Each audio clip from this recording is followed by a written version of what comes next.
자, 결국 제 예상대로 김경수가 구속영장이 기각되었습니다. 특검은 이제서 불구속으로 무슨 드루킹과 연관된 김경수를 공범 처리로 끝내겠다면서 문을 닫는 국면으로 가고 있습니다. 자, 그럼 여기서 우리가 하나 짚어보아야 될 대목이 있습니다. 지금 한국의 제일 큰 문제는 뭔가 하면 어떤 사안들을 떠들다가 그 사안이 이제 끝날 때는 누구도 무엇이 문제였는가, 어떤 부분이 심각한 부분이었는가를 제대로 지적하지 않고 설거머니 문을 닫는 경향이 언론에도 있습니다. 자, 드루킹 문제를 가지고 무슨 단식을 하니 난리를 쳐서 그 부분을 가지고 특검을 했습니다. 그 특검을 관철시킨 당은 한국당입니다. 그러면 이 드루킹 특검은 누구를 위해서 한 특검인가? 그것은 김경수를 겨냥하고 그 김경수 뒤에 있는 문재인 캠프, 솔직히 말하면 문재인과 김정숙이 관련된 부분이 있는지를 조사하는 특검이었습니다. 그런데 특검이 관철되고 난 뒤에 정작 한국당부터 드루킹 특검에 무관심했고, 특검은 마치 무슨 32억 서로 놀러온 듯 큰 소리를 치면서 실제 준비는 2달밖에 되지 않는 특검에서 사전 준비 기간에도 준비조차도 하지 않고 제대로 사람조차 갖추지 못한 채 출범을 했습니다. 특검이 시작했는데도 인원이 다 갖추어지지 않은 상황에서 출발을 하는 어이없는 상황이 벌어지고 정식 수사기간 안에 인원 보충이 이루어지는 일이 많았습니다. 자, 여러 가지 자료나 협조 등을 제대로 받지도 못하고 달라고 강하게 요구하지도 않으면서 출발했고, 그러면서 초창기에 놓은 이야기가 자기들은 댓글보다 돈에 더 집중한다면서 정작 드루킹 일당이 2,700만 원을 김경수에게 쪼개기 후원금으로 주고 또 한 달에 수백만 원을 이 산채라는 부분에 월세로 쓰고 돈을 상당히 저런 조직으로는 물 쓰듯이 쓴 부분에 대해서는 조사하지 않고, 또 더 나아가서 댓글 조작과 관련된 수백 대의 전화기 부분에 대해서는 제대로 조사하지 않은 채 노회찬을 엉뚱하게 들고 나와서 노회찬과 동창이라는 도두영 변호사를 구속하려고 2차례나 시도를 했습니다. 그러면서 시간은 한 달이 거의 넘어가기 시작을 했고, 그 즈음에 노회찬은 자살을 하면서 노회찬 자살이 일주일 넘게 대한민국 사회를 이렇게 넘쳐났습니다. 결국 본질에 대해서 접근하지 않고 한 달 동안이나 격가지 부차적인 문제에 집중하면서 노회찬을 자살에 이르게 만들고, 그러고 난 이후에야 대중의 비판을 의식하면서 김경수를 부른다 하면서 40일이 훨씬 넘어가는 시점에 김경수를 1차로 불렀고 2차 대지를 해서 영장을 쳤지만은 특검 자체가 처음부터 김경수나 그 윗선에 있는 문재인 등 최고 권력에 대한 조사를 할 생각은 없었다라는 것은 노회찬 수사로 한 달을 때운 특검의 의도에서 드러난 겁니다. 그래서 별로 중요하지도 않은 도두영 변호사의 구속영장을 2번이나 신청하고, 그러면 특검은 김경수에 대해서 왜 재영장을 청구하지는 않고 이제 공범 혐의 보강 수사에 집중하면서 벌써 특검 정리 수순에 들어갔는지에 대해서 제가 묻고 싶습니다. 수사기간 연장도 적극적이지도 않아요. 저들이 그렇게 하겠다 해야 될 건데, 이런 특검하는 꼬라지가 이러니 저거 시켜봤자 돈이나 더 쓰지 하겠냐 해서 누가 이걸 기대하는 사람도 별로 없어요. 그래서 이 수사기간 연장이 받아들여지지 않을 경우에 문재인에게 보고할 수사 결과 보고서도 정리하고 있다고 합니다. 이게 말이 되는 이야기예요. 문재인이 이 사건의 최종적인 몸통이냐 아니냐가 김경수 드루킹 특검의 최종 목표기도 했는데, 그 조사 대상의 최종 목표가 될 수 있는 사람한테 보고할 보고서를 정리하고 있다고. 참 기가 찬 이야기입니다. 그래서 대통령한테 보고할 시간이 얼마 남지 않아서 이 대변인이, 특검 대변인이 보고서 작성도 준비 중이다. 정말요, 국민 앞에 진짜 죄송합니다, 죽을 죄를 졌습니다라고 해야 될 사람들 아닙니까? 그런데 대통령에게 보고할 시간이 얼마 남지 않아 보고서 작성도 준비 중이고 오늘 회의에서 검토할 거다. 그러면서 허특검은 수사기간 연장 신청을 고심 중인데 드루킹 일당의 공범으로 김경수를 규정한 만큼 수사 필요가 더 있다는 원론적 입장과 수사 동력이 급격히 저하된 현실적 필요가 엇갈리고 있다는 겁니다. 그러면 특검에 가서 법원이 영장 한 번만 기각시켜버리면 수사를 더 안 할 수준밖에 안 되는 인간들이 뭐 할러 특검에 가서 특검을 맡고 특검보를 맡고 수사관을 맡고 그 짓을 해요? 특검이 너희들 경력, 변호사 올 때 갈 데 없는 로펌의 변호사들 경력 관리해 주는 거고 시원찮은 변호사들 특검보 특검 시켜주는 거예요? 여기 와서 특검했다고 경력에 한 줄 넣고 돈 쓰는 맛에 온 거예요? 기가 찬 인간들입니다. 이런 인간들한테 32억을 쓰면서 이런 일을 시켰으니 정말로 기가 찬데요. 그래서 22일까지 수사기간 연장을 신청하면 25일까지 문재인이 결정한다는데 이것도 법이 잘못된 거죠. 수사 대상이 될 수도 있는 사람을 보고 특검 연장 여부를 결정하라.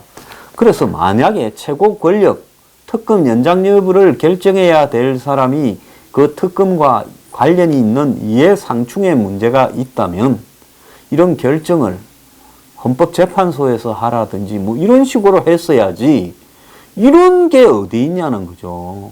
이게 법입니까?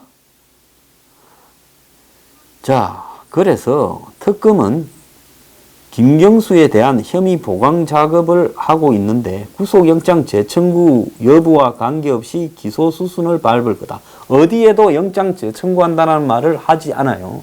그 도 변호사는 뭐가 중요하다고 영장을 재청구해서 2번씩이나 구속시키려다가 실패했습니까? 자, 아는 게 많은 사람이고 백운우도 만났고 정권의 압박에 대해서 가장 시한폭탄인 인물이기 때문에 이 사람은 구속을 시켜놔야 입을 다물게 할 수 있다고 생각을 했던 겁니까? 제 이 특검이 하는 꼬라지를 보면 처음부터 권력과 짜고 이런 일을 벌이려고 작정하고 오지 않았으면 이럴 수 없는 자들이 특검에 배치되어 있었어요. 자, 그러면서 송인배, 백운우의 입건 기소 여부도 결정하지 못했다. 심지어 인사청탁이나 기소할 혐의도 아직 찾지 못했다고 합니다. 그러면 시간 많을 때 이런 것부터 빨리빨리 하고 노회찬은 그나마 간단한 부분이니까 마지막에 하지. 왜 이런 거는 시간 많을 때는 하지 않다가 이제 법원의 영장 기각에 모든 것을 다 문을 닫는 이런 짓거리를 하느냐는 겁니다. 자, 특검이 이딴 짓거리를 했을 때 특검에 대해서도 특검을 할 수 있는 이런 부분을 법에 정해놔야 돼요. 특검에서 이런 짓을 하고 돈 쓰고 끝나면 돈을 다 토해내라든지 이런 특검을 왜 합니까?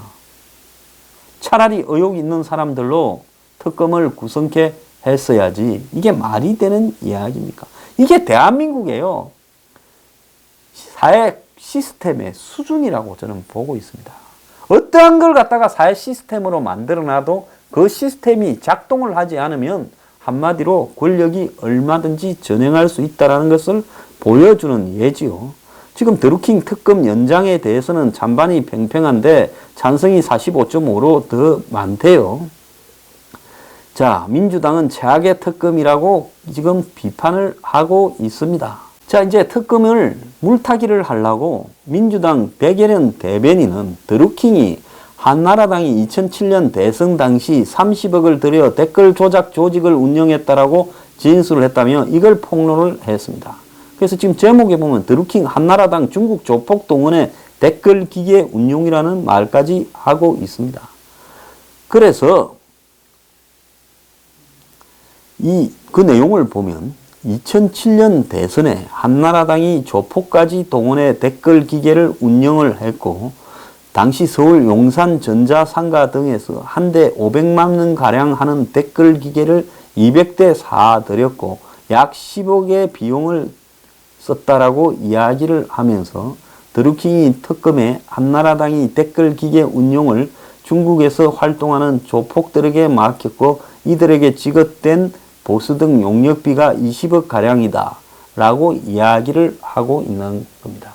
이러니 문파들은 이제 한나라당 조사해야 된다고 이야기를 하고 있고, 이 정권에 협조하는 언론들은 칼날이 이번에는 한나라당으로 향했다라고까지 이야기를 하고 있습니다. 대한민국은 드루킹 특검을 보면 민주주의를 할 수 있는 나라가 아닙니다. 그야말로 권력의 부스러기들이 특검을 하겠다고 오고, 그리고 특검을 관철시킨 한국당은 그 특검을 제대로 하도록 감시하거나 압박하는 부분까지도 하지 않고 팽개쳐놓고 딴짓거리를 하고 싸돌아다녔습니다. 특검은 처음부터 권력의 핵심을 향하지 않고 권력의 부스러기 인물한테 초점을 이렇게 맞췄고 시간을 끌어버렸습니다.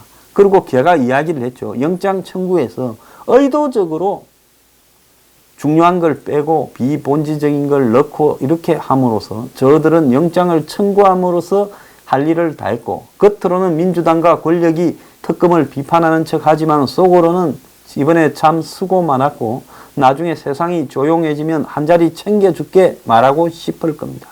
이것이 대한민국의 국가 시스템의 한계인 겁니다. 이런들 아무리 법을 제도를 완벽하게 만들어 놔봤자 무슨 소용이 있겠냐 생각이 듭니다. 언론들이 보도를 잘 안 하는데요.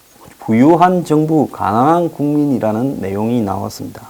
지난해 역사상 최대의 초과세수, 즉 세금 수입이 역사상으로 목표를 최대로 초과했다는 거예요. 그런데 소득 하위 60%까지 전부 소득이 국민들은 급감을 했다는 겁니다. 자, 지금 이 정부가 예상한 것보다 세금이 많이 거쳤고 돈이 남는다면서 2년 연속으로 추가 경정 예산을 지금 편성을 했습니다. 야당에서는 돈잔치라고 비판하지만 제대로 지적도 하지 못하고 있고요. 반면 가게 살림은 쪼그라들고 있습니다. 서민들 주머니는 가벼워지는데 정부는 세금으로 배가 터지고 있습니다. 국회 예결위 보고서에 따르면 국세 수입이 예측액보다 본예산 대비 23조 1천억, 추경예산 대비 14조 3천억으로 역대 최고치를 기록했고 비율로 따져도 본예산 예측액 대비는 9.5%, 추경 대비로는 5.7%로 10년 중에 가장 높은 수준의 세금을 걷었다는 겁니다. 그래서 세금은 쥐어짜면서 지금 정권이 배가 불러 터져서 돈 쓸 궁리를 하고 있습니다. 그래서 예결위는 정상적인 재정 운용을 저해할 정도로 세수 초과가 높다라고 우려를 하고 있는 웃기는 상황도 벌어졌다는 겁니다. 자, 김동연 부총리가 국가재정포럼 기초연설에서 올 상반기 초과 세수가 19조가 발생을 했고 올 상반기 올해와 내년에 세수가 좋을 걸로 본다. 그러니까 작년에 1년에 23조 1천억이 더 들어왔고 올 상반기만 해도 19조가 더 들어왔다는 거죠. 그래서 예상보다 이렇게 많은 초과 세수는 추경의 상시화와 확대 재정으로 이어질 가능성이 높다. 돈 쓰고 싶어서 안달이 났고 일자리 하나에 1억 이상 쓴다는 문 정권이 또 이 돈을 풀어가지고 초과 세수를 풀어서 일자리 만들고 선심으로 쓰면 된다고 지금 배가 터져나고 있는 거예요. 이게 얼마나 웃기는 소리입니까? 그래서 정부와 국회에서는 당연히 추가 편성을, 추경예산 편성을 요구하고 재정을 적극적으로 풀어서 경제 위기에, 일자리 위기에 대응하자라고 뻔뻔하게 이야기를 하고 있습니다. 그래서 이러다 보니 올해와 내년에 세수가 많이 들어올 거라고 하고 올해의 지출 증가율을 최초로 10% 두 자리로 올려잡는, 그러니까 예산을 올해 한 40조 정도 늘려가지고 잡겠다고 이야기까지 나오고 있습니다. 그래서 김 부총리도 사회 구조적 문제를 해결하고 경제 역동성을 살리기 위해 확장 재정 정책을 추진하겠다면서 총지출 증가율이 7.7% 이상 되도록 내년 예산을 편성하겠다 이러는데, 이 반면에 국민들의 이 주머니는 점점 얇아져서 올 1분기 총소득은 전년 동기 대비 4.1% 늘었지만은 가장 못 사는 하위 20%는 11.5%가 줄었고 2분위는 6.5%, 3분위는 1.9%, 즉 밑에서 60%까지는 소득이 줄었다는 겁니다. 5분위, 제일 잘 사는 20%가 9.9% 소득이 상승했고 4분위는 2.3% 늘었다는 겁니다. 그러니까 제일 잘 사는 20%의 주머니를 늘려주고 나머지 고담 20%는 뭐 거의 그대로고 밑에 60%는 전부 주머니가 다 틀렸다는 거죠. 그래서 소득 하위를 소득을 늘려준다고 소득주도 성장으로 최저임금 올리고 주 52시간 지랄을 했는데 1에서 3분위, 즉 밑에서 60%는 노동소득, 근로소득, 사업소득에서 모두 마이너스 증가율을 기록했고 소득이 낮으면 낮을수록 소득 감소가 극계층에서 더욱 심했다는 겁니다. 그러니까 양극화가 더욱더 심해져 버렸다는 것을 지금 의미하는 거예요. 그래서 이런 식으로 국민들은 점점 없는 사람 순서대로 가난해져 가고 있고 양극화가 심하는데 정부는 더 세금을 거다 들이면서 지금 조세 저항을 유발하고 있고요. 나아가서 심화하는 불평등에 대응하기 위해서 전체적으로 국가 운영 방향을 바꿔야 되는데 이 정권의 소득주도 성장은 그대로 유지하고 있습니다. 정말로 뻔뻔한 정부가 아닐 수 없고요. 이런 정권을 갖다가 정말 지켜봐야 되는 상황이 너무나 속이 터집니다.